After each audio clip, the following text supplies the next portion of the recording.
The locals call it the Bridge to Nowhere.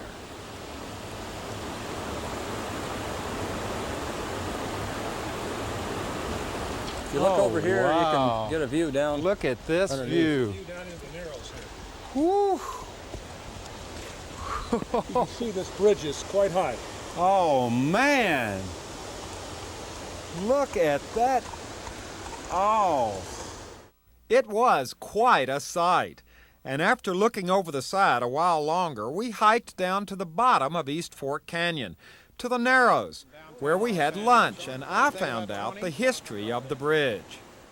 The bridge was part of a Los Angeles County project to build all the way up to the East Fork, over Blue Ridge, and down to Wrightwood.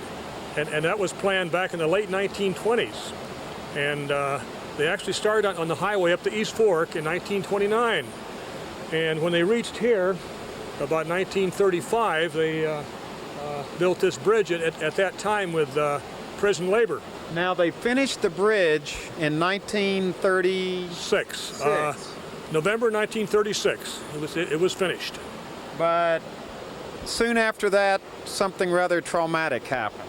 Very much so, yes. The night of March 1st and 2nd, 1938, 14 inches of rain fell in one night up here in the San Gabriel Mountains, and the flood washed down this canyon and washed everything out except this bridge. Everything else was gone.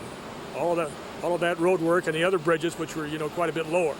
But this was left. Now, why did this bridge survive the flood and nothing else did? Probably because it's so high. I got you. You see, well above the flood level. And this bridge is about 150 feet above the river bed, and the flood stage probably was about 50 feet flowing through her, so it would have been about a third of the way up. Enough so that it might have hit the abutments, but the main part of the structure was safe from the flood. So there was a lot of water going through here. Right. Where we're standing, it was probably over 50 feet deep. How did it get its name, the Bridge to Nowhere? Hikers gave it that name probably in the 1950s. They would be hiking way up this canyon, and then all of a sudden they would come to this bridge, which seemed like that it just led to nowhere. So it just it does lead to nowhere. Yes, it does, and so it is aptly named. What role do you think this bridge plays in the history and folklore and whatever of Southern California? I mean, it's kind of one of these little forgotten... I think it's an example of there's some places where Mother Nature is still in charge, and it's a good reminder that man can't control everything. There are some places that you ought to respect what nature's forces are and stand back from. This is a good example, and there are several others in this mountain range where man has made attempts to build things and lost in the long run, because no matter how hard you try and build a road up this canyon, the forces of nature are eventually going to take it out. Yeah, you can look at it as a symbol of one that nature won. It stands there in all its massive beauty and grace. A bridge completed over 50 years ago and never used. A man-made bridge in the middle of a wilderness. A bridge that leads to nowhere. In the Angeles National Forest, I'm Huell Howser for Videolog. Videolog is made possible through a generous grant from the Ralph M. Parsons Foundation.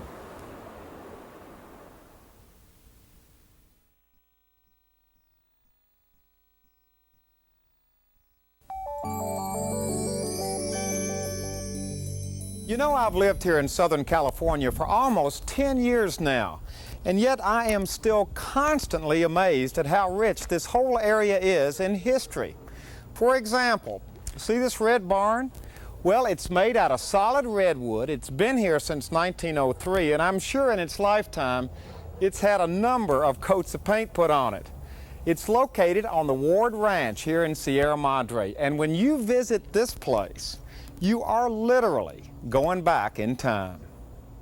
It all started back in the early 1900s when Mr. Edwin Waldo Ward Sr. planted some Seville orange trees brought over from Spain in his front yard in Sierra Madre and went into the marmalade business. The Red Barn housed the packing and shipping departments. Well, today the Red Barn is still around. So are the Seville orange trees.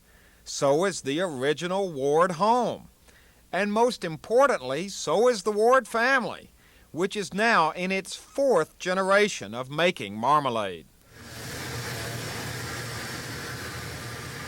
And for the Ward family, it's a hands-on business.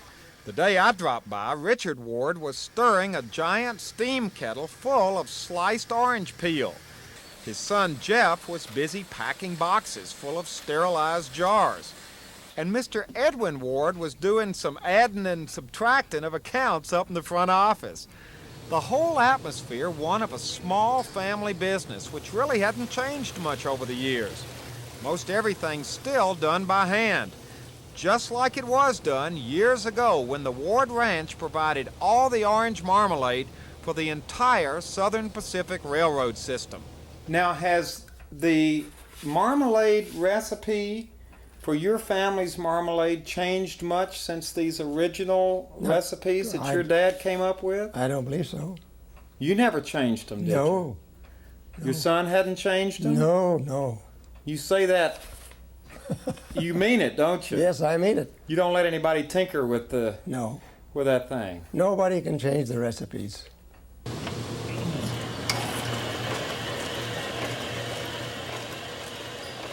Oh, wow. Look at that. So when you make the marmalade, the rings stay whole, and it makes a beautiful orange marmalade. I see. Oh, Yeah. gosh, it's getting it all over us, too. That's right.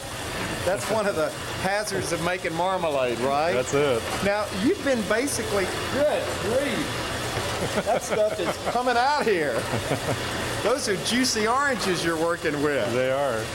You've been making it the same way for years. This particular formula has been the same for 40 years.